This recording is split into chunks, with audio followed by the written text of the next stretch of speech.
Hello everyone, आज हम लोग जो टॉपिक शुरू करने जा रहे हैं वो टॉपिक है डायरेक्शन एंड डिस्टेंस। इससे पहले ऑलरेडी अल्फ़ा न्यूमेरिक सीरीज़ और कोडिंग डिकोडिंग पे हम लोगों के वीडियोस आ चुके हैं, वो हमारे चैनल पे स्ट्रीमिंग हो रहे हैं।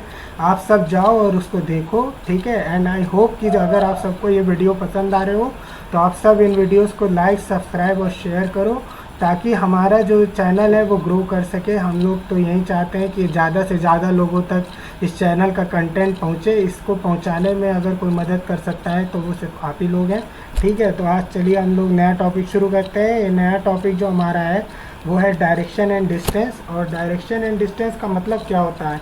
डायरेक्शन एंड डिस्टेंस का मतलब होता है दिशा एवं दूरी, ठीक है। तो डायरेक्शन हमारी किस दिशा की ओर इशारा कर रही है इस बारे में बात करता है, और दूरी बात करती है कि जो भी हमारा स्टार्टिंग पॉइंट था और एंडिंग पॉइंट था जहाँ से हमको निकालना है वो कितने डिस्टेंस पे है, ठीक है। तो इस तरीके से हमारा जो रिलेशन फाइंड आउट करते हैं हम लोग रीजनिंग में, उसको हम लोग कहते हैं डायरेक्शन एंड डिस्टेंस, ठीक है। अब आते हैं हम लोग इसके थोड़े बेसिक्स पे कवर करते हैं। अब बेसिक्स में क्या है कि हमारे पास जो होती हैं वो 4 मेन डायरेक्शंस होती हैं, ठीक है। 4 मेन डायरेक्शंस होती हैं और 4 सब डायरेक्शंस होती हैं। मेन डायरेक्शंस कौन कौन सी हुई? मेन डायरेक्शंस है नॉर्थ, ठीक है, फिर उसके बाद ईस्ट, ठीक है, और फिर उसके बाद है नीचे की तरफ आओगे तो यहाँ पे साउथ भी है, ठीक है, और ये है वेस्ट। ये हमारी 4 क्या है? ये मेन डायरेक्शंस हैं। और जबकि ये जो इनके बीच में जो आप 4 सब डायरेक्शंस देख रहे हो वो कैसे आती हैं? North east. नॉर्थ ईस्ट का मतलब क्या हुआ कि नॉर्थ और ईस्ट के बीच की जो डायरेक्शन है वो कौन सी डायरेक्शंस होगी? अब वो यहाँ कहीं भी हो, ठीक है, एक्स वाई जेड किसी भी पोजीशन पे हो, उसको हम लोग नॉर्थ ईस्ट में ही टर्म करेंगे। इसी तरीके से नीचे साउथ ईस्ट है। साउथ ईस्ट मतलब क्या हुआ? साउथ और ईस्ट के बीच में जो भी डायरेक्शन होगी वो क्या होगी? South east. इसी तरीके से साउथ वेस्ट है। साउथ वेस्ट में क्या है कि साउथ और वेस्ट के बीच में जो डायरेक्शन होगी वो साउथ वेस्ट होगी। अच्छा, अब कुछ लोग हिंदी भाषी हैं तो उन लोगों के लिए मैं बता दूं, नॉर्थ मतलब होता है उत्तर, ठीक है, ईस्ट मतलब होता है पूर्व, ठीक है, और साउथ मतलब होता है दक्षिण, और वेस्ट मतलब होता है पश्चिम। तो नॉर्थ वेस्ट अगर हम बात कर रहे हैं तो उसका मतलब होता है उत्तर पश्चिम। उत्तर पश्चिम क्यों? नॉर्थ मतलब उत्तर, ठीक है, और वेस्ट मतलब पश्चिम, ठीक है। तो नॉर्थ वेस्ट मतलब क्या हो गया? उत्तर पश्चिम। अब ये यहाँ कहीं भी लाई करे नॉर्थ और वेस्ट के बीच में कोई भी पॉइंट, एंडिंग पॉइंट हमारा, तो हम उसको क्या कहेंगे कि वो किस डायरेक्शन में है? वो नॉर्थ वेस्ट में है, ठीक है। तो ये चीज़ होती है। इस चीज़ को आप लोग समझने की कोशिश करिए। और चलिए आगे बढ़ते हैं, इससे अगले कॉन्सेप्ट पे भी चलने का टाइम आ रहा है, ठीक है, उसको भी हम लोग अभी देखते हैं। फिलहाल आई होप कि आप सबको इतना समझ में आ गया होगा कि मेन डायरेक्शंस और सब डायरेक्शंस का हमारा क्या कॉन्सेप्ट होता है, ठीक है। इसको समझने में आप सबको अभी कोई दिक्कत नहीं हो रही होगी, आई होप। और फिर इसके बाद हम लोग जो है वो अगले टॉपिक पर आगे बढ़ते हैं, ठीक है। तो फिलहाल ये चीज़ हमारी कवर हो चुकी है और अब हम लोग चलते हैं नीचे थोड़ा। तो यही चीज़ मैंने नीचे एक्सप्लेन करी है कि 4 मेन डायरेक्शंस होती हैं, ठीक है। 4 मेन डायरेक्शंस होती है, नॉर्थ, ईस्ट, साउथ और वेस्ट, ठीक है। और जो 4 सबऑर्डिनेट डायरेक्शंस होती हैं वो सबऑर्डिनेट डायरेक्शंस क्या होती हैं? North east, south east, north west, south west, ठीक है। अब जैसे यहाँ पे क्या है? नॉर्थ है, फिर ईस्ट है, फिर साउथ है, फिर वेस्ट है, ये मेन डायरेक्शंस है। फिर नॉर्थ ईस्ट है, फिर साउथ ईस्ट है, ठीक है, फिर साउथ वेस्ट है, फिर नॉर्थ वेस्ट है। अब क्या है कि सबऑर्डिनेट डायरेक्शंस कैसे निकाला? जो भी मेन या प्राइम डायरेक्शंस। अब यहाँ पे ये एक इम्पॉर्टेंट पॉइंट है कि मेन या प्राइम डायरेक्शंस के बीच में जो भी डायरेक्शंस लाई करेंगी वो हमारी सबऑर्डिनेट डायरेक्शंस होंगी। तो मेन या प्राइम डायरेक्शंस के बीच में कौन सी है? जैसे नॉर्थ ईस्ट है, तो नॉर्थ ईस्ट किसके बीच में लाई कर रहा है? नॉर्थ एंड ईस्ट, ठीक है। तो इसीलिए उसको हम लोग क्या कह रहे हैं? सबऑर्डिनेट डायरेक्शन को कह रहे हैं। इसी तरीके से जो साउथ ईस्ट है वो किसके बीच में लाई कर रहा है? साउथ एंड ईस्ट के बीच में। तो इस तरीके से हम लोग जो है डायरेक्शंस को जज करते हैं कि डायरेक्शंस कौन सी हैं, कहाँ हैं, ठीक है। डायरेक्शन जज करने का क्या तरीका होता है, ठीक है, इस चीज़ को हम लोग जज करते हैं।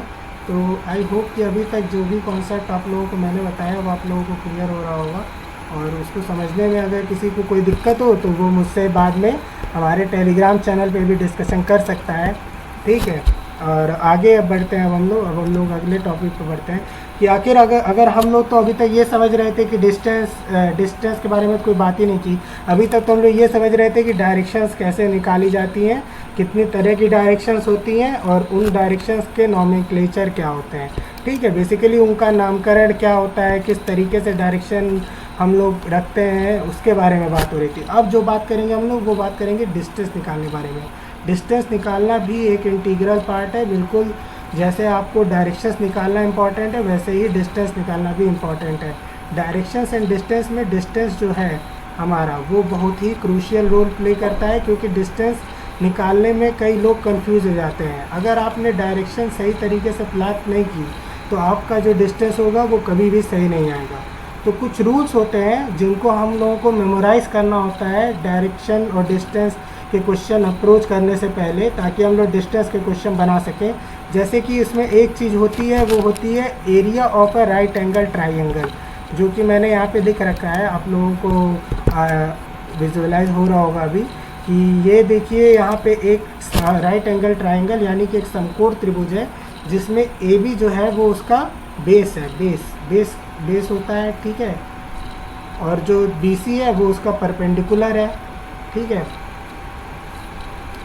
बी सी हमारा परपेंडिकुलर है। ठीक है, और जो ए सी है हमारा वो हाइपोटेनस है। अब हाइपोटेनस क्या होता है? हाइपोटेनस होता है विकर्ण। ठीक है, इनका हिंदी में मैं आपको नाम बता देता हूँ। जो बेस होता है उसको हम लोग घात कहते हैं। ठीक है, और जो परपेंडिकुलर होता है उसको हम लोग लंब कहते हैं, और जो हाइपोटेनस होता है उसको हम लोग विकर्ण कहते हैं। और इस तरह के त्रिभुज को जिसमें एक कोण 90 डिग्री हो, 90 डिग्री को हम लोग इसी तरीके से स्क्वायर बॉक्स बना के दिखा देते हैं। ठीक है, इस तरीके से। लेकिन इसका मतलब यही है कि ये क्या है? परपेंडिकुलर है। ठीक है, तो ये क्या हो गया? ये एक समकोण त्रिभुज हो गया। अब समकोण त्रिभुज का एरिया कैसे निकालेंगे? तो उसका देखिए यहाँ पे मैंने फार्मूला एक्सप्लेन किया हुआ है। Area of triangle A B C is equal to half A B into B C. A B into B C यहाँ पे क्या है? ए बी आपका बेस है, बी सी परपेंडिकुलर है। ठीक है, तो जब भी बी सी और ए बी का मल्टीप्लाई करके उसका हाफ ले लेंगे तो हमको क्या मिल जाएगा? हमको ट्राइंगल का एरिया मिल जाएगा। ठीक है, तो इस तरीके से हम लोग जो है समकोण त्रिभुज का जो है क्षेत्रफल निकाल सकते हैं। क्षेत्रफल यानी कि एरिया। ठीक है, तो इस तरीके से हम लोग एरिया निकालेंगे। अब इसी समकोण त्रिभुज से रिलेटेड एक बहुत इंपॉर्टेंट थ्योरम होता है जिसको कहते हैं पाइथागोरस थ्योरम। ठीक है, पाइथागोरस थ्योरम क्या कहता है?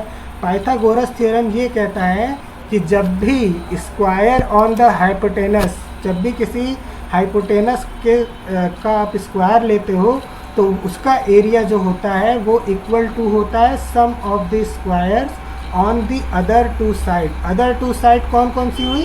Base and perpendicular, base and perpendicular. ठीक है, परपेंडिकुलर। ये जो भी ये साइड्स होंगी इनका स्क्वायर ले लो आप। ठीक है, इसका स्क्वायर लो और इसका स्क्वायर लो, वो किसके बराबर होगा? वो हाइपोटेनियस के स्क्वायर के बराबर होगा। अब ऊपर वाले ट्राइंगल ए बी सी में क्या सीन था? ये मान लो ट्राइंगल था हमारा जो कि दिया हुआ था ऊपर ए बी और सी। ठीक है, तो यहाँ पे ए सी हमारा क्या था? ए सी हमारा हाइपोटेनस था। ठीक है, ये वाला ए सी हमारा हाइपोटेनस था, और ए बी जो हमारा क्या है? वो बेस है, और बी सी क्या है? हमारा परपेंडिकुलर है। तो ए बी का स्क्वायर प्लस बी सी का स्क्वायर इज इक्वल्स टू क्या हो गया? ए सी का स्क्वायर। तो इस तरीके से हम लोगों का पाइथागोरस थ्योरम डिफाइन होता है। और पाइथागोरस थ्योरम बहुत ही इंपॉर्टेंट होता है, क्योंकि जनरली रीजनिंग में, बैंक के एग्ज़ाम में, एसएससी के एग्ज़ाम में जो भी क्वेश्चन आते हैं उसमें पाइथागोरस थ्योरम पे बेस्ड हम लोगों को फार्मूले का यूज़ करना होता है, और ट्राइंगल का हम लोगों को जो साइड होता है वो निकालना रहता है। डिस्टेंस निकालने में यूज़ करते हैं, या कभी कभी एरिया पूछ लेता है, वो भी हम लोगों को निकालना होता है। ठीक है, अब इसके बाद एक और इम्पॉर्टेंट चीज़, अब इसके बाद क्या है कि रेक्टेंगल और स्क्वायर का एरिया क्या होता है। अब जैसे यहाँ पे हमारा एक रेक्टेंगल दिया गया, रेक्टेंगल क्या होता है? रेक्टेंगल की डेफिनेशन अगर हमसे कभी पूछी जाए तो रेक्टेंगल एक स्क्वायर ही होता है, लेकिन स्क्वायर में आप देखो इसके जो साइड्स हैं वो इक्वल हैं। ठीक है, ये साइड, ठीक है, ये साइड और फिर ये साइड, ये सारे साइड इक्वल हैं आपस में। ठीक है, लेकिन यहाँ पे क्या है? यहाँ पे जो पैरेलल साइड्स हैं बस वो इक्वल हैं, और जो अपोजिट साइड्स हैं वो क्या हो गए? वो आपके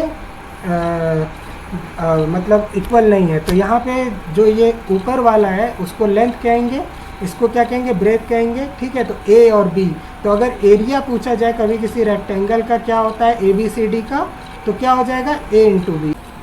इसी तरीके से अगर हमसे कभी कहा जाए कि स्क्वायर का एरिया निकालो, तो स्क्वायर का एरिया क्या होता है, स्क्वायर का एरिया ए इंटू ए हो जाता है। ए इंटू ए क्यों हो गया, अब रेक्टेंगल का एरिया जो था वो ए इंटू बी था, ठीक है, लेकिन यहाँ पे क्या है ए इक्वल टू बी है, तो स्क्वायर का एरिया क्या हो जाएगा ए इंटू ए, तो इस हिसाब से क्या हो गया स्क्वायर का एरिया ए स्क्वायर, ठीक है।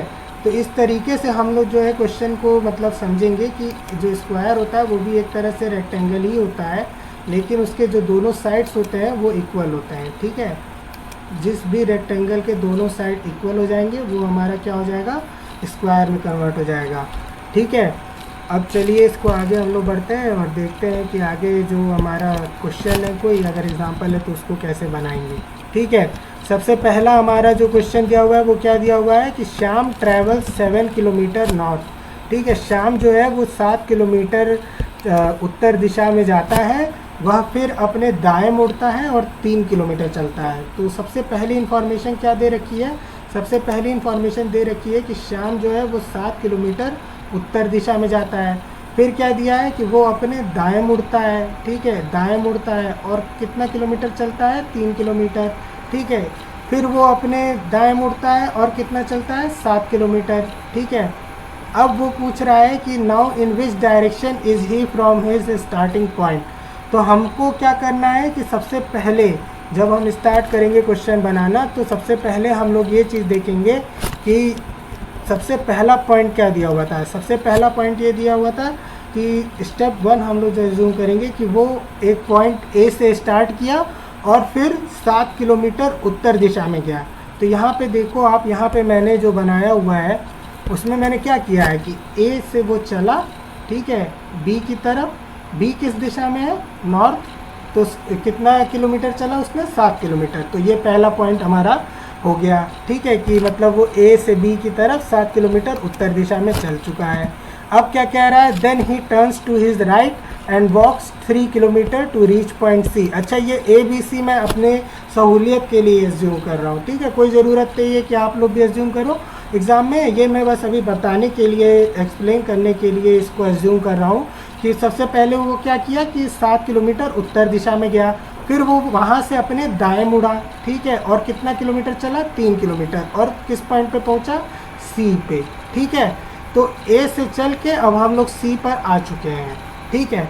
अब हमसे क्या कह रहा है, अब हमसे जो क्वेश्चन में कह रहा है वो ये कह रहा है कि वो फिर से अपने दाएं तरफ मुड़ा और 7 किलोमीटर चला और एंड पॉइंट डी पे पहुंचा। यानी कि जो फाइनल इन्फो थी हमारे पास, यानी कि जो फाइनल हमको डेटा दिया गया था क्वेश्चन में, वो ये दिया गया था कि वो यहाँ से भी दाएं मुड़ेगा, ठीक है, और कितना किलोमीटर चलेगा 7 किलोमीटर। अब हमसे पूछ रहा है कि जो एंड पॉइंट है वो स्टार्टिंग पॉइंट से किस डायरेक्शन में है। तो आप लोग ये फिगर देख के एज्यूम कर सकते हो, आपको तो इतना विजिबल हो ही रहा होगा कि जो पॉइंट डी है वो पॉइंट ए के ईस्ट में है। ईस्ट में कैसे है वो मैं एक्सप्लेन कर देता हूँ इस पे बना के आपको, ठीक है। ये यहाँ से आप देखो, इन दोनों के बीच का डिस्टेंस जो क्या है वो इक्वल है, ठीक है। ये जो डिस्टेंस है दोनों ये तो इक्वल है, ठीक है।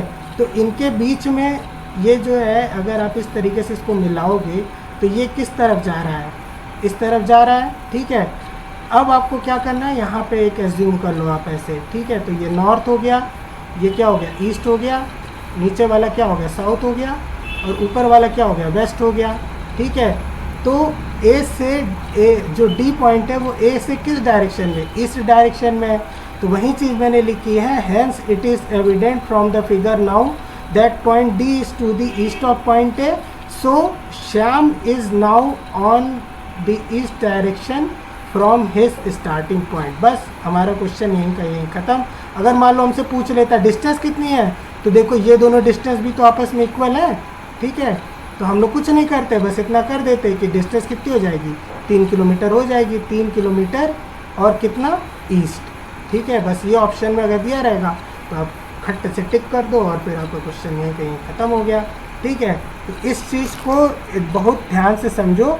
और इससे रिलेटेड मैं आपको कुछ और चीज़ बताना चाहता हूँ, वो इसके बाद मैंने लिख रखी है, तो वो भी मैं आपको समझाता हूँ कि always assume that you are the person who is in motion given in the questions like this. ठीक है, अब अगर इस तरह का क्वेश्चन दिया है जहाँ पे एक आदमी जो है वही मूव कर रहा है, चाहे वो कोई भी हो, आपको नाम गिवन हो या ना गिवन हो, लेकिन अगर ये गिवन है कि एक आदमी मूव कर रहा है, तो आप हमेशा अपने को मान के एज्यूम करो कि आप ही उसमें मोशन वाले आदमी हो। You are the one who is in motion in that question. ठीक है, और कभी भी पेपर पे एक्सिस वगैरह प्लॉट करने में टाइम वेस्ट मत करो। इतनी प्रैक्टिस करो कि आपको ये समझ में आने लगे कि ये ऊपर वाली जो डायरेक्शन है वो नॉर्थ पर, अगर ऊपर वाला परपेंडिकुलर डायरेक्शन लेंगे तो नॉर्थ होगा, राइट साइड में जाएंगे तो ईस्ट होगा, लेफ्ट साइड में जाएंगे तो वेस्ट होगा, नीचे की तरफ परपेंडिकुलर लेंगे तो साउथ होगा। ठीक है, तो वही चीज़ मैंने लिख रखी है कि always try to visualise it by perpendicular motions. ठीक है, परपेंडिकुलर मोशन मतलब क्या है मेरा? परपेंडिकुलर मोशन से मेरा मतलब यही है कि आप बस इतना समझो कि परपेंडिकुलर ऊपर की डायरेक्शन नॉर्थ, परपेंडिकुलर नीचे की डायरेक्शन साउथ, राइट साइड की डायरेक्शन ईस्ट, लेफ्ट साइड की डायरेक्शन वेस्ट। ठीक है, हमेशा इतना याद रखो। और कभी भी क्वेश्चन स्टार्ट करने से पहले डायरेक्शन एंड डिस्टेंस का एक बार सब पढ़ लो। उससे क्या होगा कि मान लो 3-4 तरह के डिस्टेंस दिए हुए रहे, जैसे 5 किलोमीटर है, ठीक है, 3 किलोमीटर है, 12 किलोमीटर है, ठीक है, 1 किलोमीटर है, इस तरह से मान लो 4-5 दे दिया। तो अब तुम पढ़े नहीं क्वेश्चन, तो तुम क्या किए कि 5 किलोमीटर वाली लाइन जो है वो 3 किलोमीटर से छोटी बना दे रहे हो, 3 किलोमीटर लाइन वाली जो है वो 12 किलोमीटर से लंबी हो जा रही है। ठीक है, तो इस तरीके से नहीं करना है। एक बार पढ़ लोगे ना तो तुमको खुद अंदाज़ा रहेगा कि अच्छा ये जो है ये थोड़ा सा बड़ा बनाना है, ये जो है थोड़ा सा छोटा बनाना है। इस तरीके से जब क्वेश्चन अटेम्प्ट करोगे कभी भी डायरेक्शन एंड डिस्टेंस का क्वेश्चन गलत नहीं होगा। इसीलिए हमेशा always read the question carefully and read the complete question before plotting so that you can differentiate among distances while plotting. ठीक है, ये बहुत इंपॉर्टेंट पॉइंट है। ये बहुत लोग मिस्टेक करते हैं, वो लोग क्वेश्चन देख के सीधे सीधे बनाना शुरू कर देते हैं। कभी भी क्वेश्चन देख के सीधे सीधे बनाना नहीं शुरू करना है हमको। ठीक है, थोड़ा टाइम लेना है और फिर उसके बाद हमको आगे बढ़ना है और फिर बनाना है। ठीक है, आई होप कि अभी तक यहाँ तक जितना भी मैंने बताया है वो आप लोगों को कॉन्सेप्ट क्लियर हो रहा होगा। चलिए अब नेक्स्ट हम लोग कॉन्सेप्ट पे चलते हैं। जो नेक्स्ट कॉन्सेप्ट है हमारा उसमें मैं आपको पाइथागोरियन ट्रिपलेट्स दिया हूँ। पाइथागोरियन ट्रिपलेट्स क्या है? पाइथागोरियन ट्रिपलेट्स जो है वो कुछ नहीं है, वो एक तरीके से आप कह सकते हो कि एक जनरलाइज वैल्यू है याद रखने की। ठीक है, अब जैसे आपको ट्राइंगल दिया गया, ठीक है, ए बी और सी, ए बी और सी। ठीक है, यहाँ पे ये वैल्यू है ए, यहाँ पे ये वैल्यू है बी और यहाँ पे ये वैल्यू है सी। तो A square plus B square equal to C square, ये पाइथागोरस थ्योरम होगा, ये तो आपको पता ही है। ठीक है, तो अब मैं पहला ट्रिपलेट लेके बताता हूँ कि जैसे आप 3 का स्क्वायर प्लस 4 का स्क्वायर करोगे तो क्या आएगा? 5 का स्क्वायर ही तो आएगा। ठीक है, तो ये है हमारे ट्रिपलेट्स। इसी तरीके से आप 6 का स्क्वायर करो और 8 का स्क्वायर करो, ठीक है, तो वो हमेशा क्या देगा? वो 10 का ही स्क्वायर देगा। ठीक है, तो इस तरीके से हमारे ट्रिपलेट्स दे रखे हैं। ये कुछ ट्रिपलेट्स हैं, कम से कम मैंने कितने ट्रिपलेट्स दिए हैं? 14 ट्रिपलेट्स दिए हैं। ये 14 ट्रिपलेट्स से बाहर एग्ज़ाम में कुछ नहीं आता है।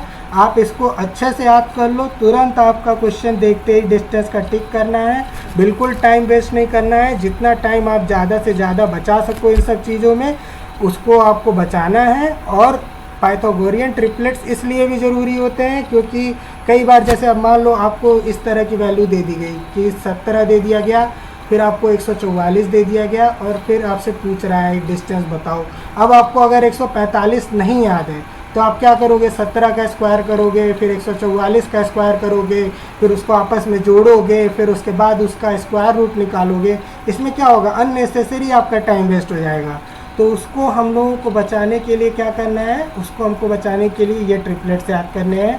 ये ट्रिपलेट्स हमारे बहुत इंपॉर्टेंट हैं और एग्ज़ाम में इसी से क्वेश्चंस आते हैं।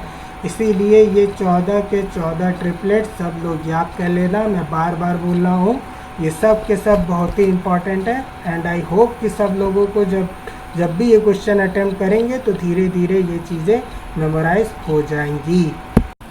अब हम लोग जो है पाइथागोरियन ट्रिपलेट्स को डिस्कस कर चुके हैं।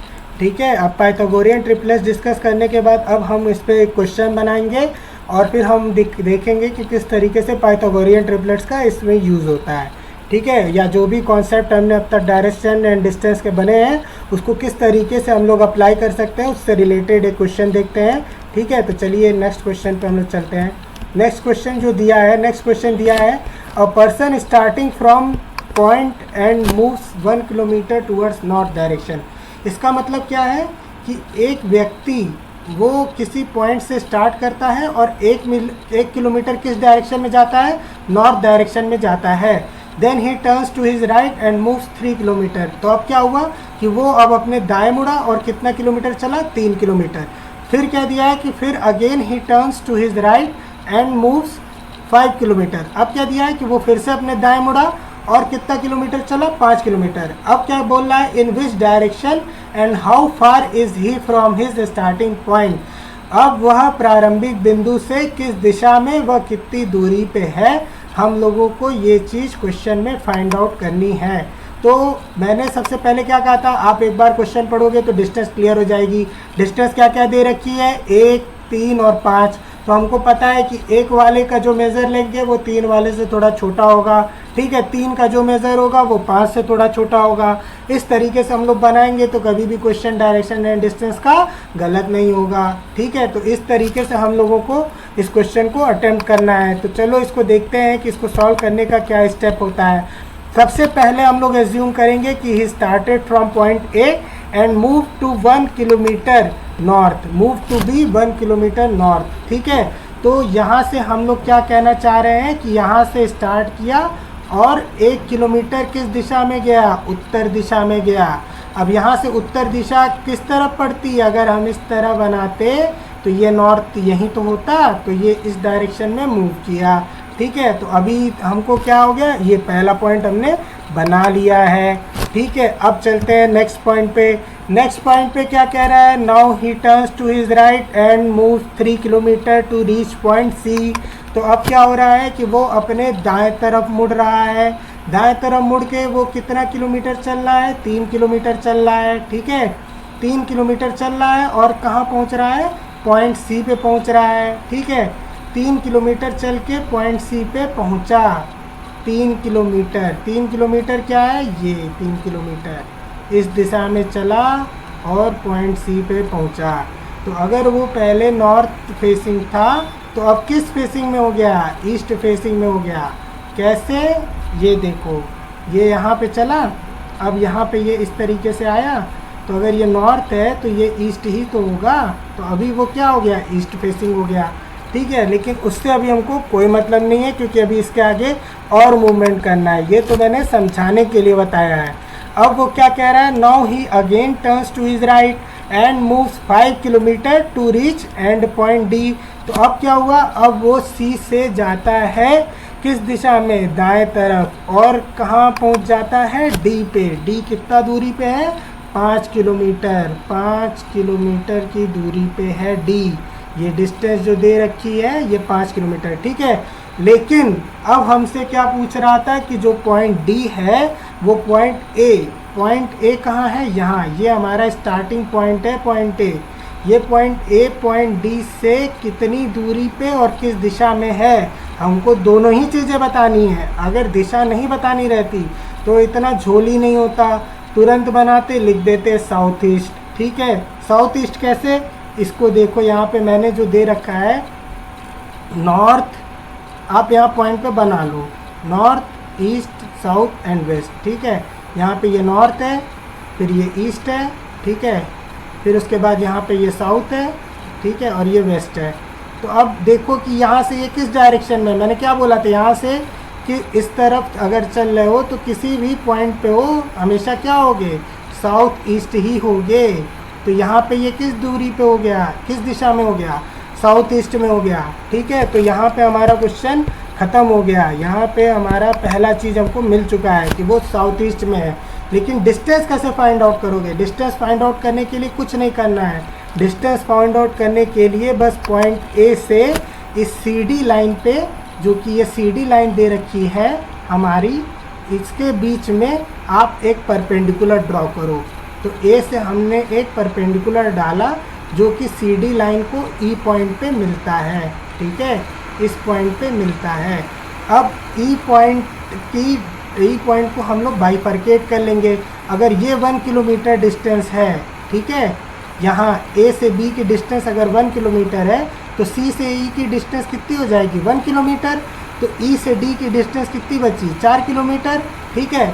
और ए से ई की डिस्टेंस कितनी होगी, ये हो जाएगी 3 किलोमीटर, क्योंकि पैरेलल और इक्वल है, ठीक है। तो ये 3 किलोमीटर और 3 किलोमीटर इक्वल है। इसीलिए मैंने तुमको रेक्टेंगल का भी कॉन्सेप्ट बताया और ट्राइंगल का भी कॉन्सेप्ट बताया। क्या बोला था रेक्टेंगल में, पैरेलल साइड इक्वल होती है, उसी पैरेलल साइड इक्वल होने के चलते ये एक है और ये एक है, और उसी पैरेलल साइड इक्वल होने के चलते ये 3 है और नीचे भी 3 किलोमीटर है, ठीक है। तो अब हमको क्या पता चल गया, A equal to 3 kilometre and E D equal to 4 kilometre. अब ए डी निकाल लोगे।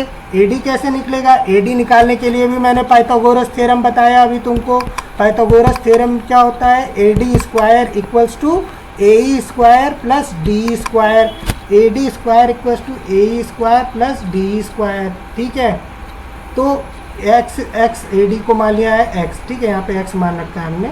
तो एक्स स्क्वायर इक्वल टू क्या हो जाएगा 3 स्क्वायर प्लस 4 स्क्वायर। अच्छा, अब तुमको अगर ट्रिपलेट याद है तो कुछ नहीं, तुम तुरंत देखते कि ऊपर यहाँ पे 3 दे रखा है, यहाँ पे 4 दे रखा है, तो बस यहाँ पे क्या हो जाएगा, यहाँ पे 5 हो जाएगा, 5 किलोमीटर, खत्म क्वेश्चन। तो हमारा आंसर क्या हो गया कि जो पर्सन है वो साउथ ईस्ट डायरेक्शन में है और 5 किलोमीटर डिस्टेंस पे है स्टार्टिंग पॉइंट से। इसी के साथ हमारा डायरेक्शन डिस्टेंस का ये एक इम्पॉर्टेंट एग्जांपल ख़त्म हो गया। इसमें हमने डायरेक्शन और डिस्टेंस दोनों का बखूबी इस्तेमाल किया और रेक्टेंगल ट्रायंगल वगैरह के भी जो हमने फार्मूले और कॉन्सेप्ट पढ़े थे वो भी इस क्वेश्चन में यूज़ हो गए। तो ऐसा नहीं है कि जो मैंने इससे पहले बताया वो कहीं यूज़ नहीं होना था, बिल्कुल यूज़ होना था और इस तरीके से ही यूज़ होना था। तो उसको पढ़ो ध्यान से। और चलो अब आगे देखते हैं, आगे कॉन्सेप्ट पढ़ते हैं कि नेक्स्ट कॉन्सेप्ट हमारा क्या दे रखा है, ठीक है। नेक्स्ट कॉन्सेप्ट पे चलते हैं। तो फिलहाल के लिए तो हमारा जो है, सबसे पहले हम लोग थोड़ा सा रिवीजन कर लेते हैं। पहले डायरेक्शन एंड डिस्टेंस में हम लोगों ने क्या किया था कि हमने मेन डायरेक्शंस देखी थी, ठीक है, और फिर उसके बाद सबऑर्डिनेट डायरेक्शंस देखी थी। मेन डायरेक्शंस कौन कौन सी थी, नॉर्थ ईस्ट साउथ और वेस्ट, ठीक है, नॉर्थ ईस्ट साउथ और वेस्ट, ये हमारी मेन डायरेक्शन थी।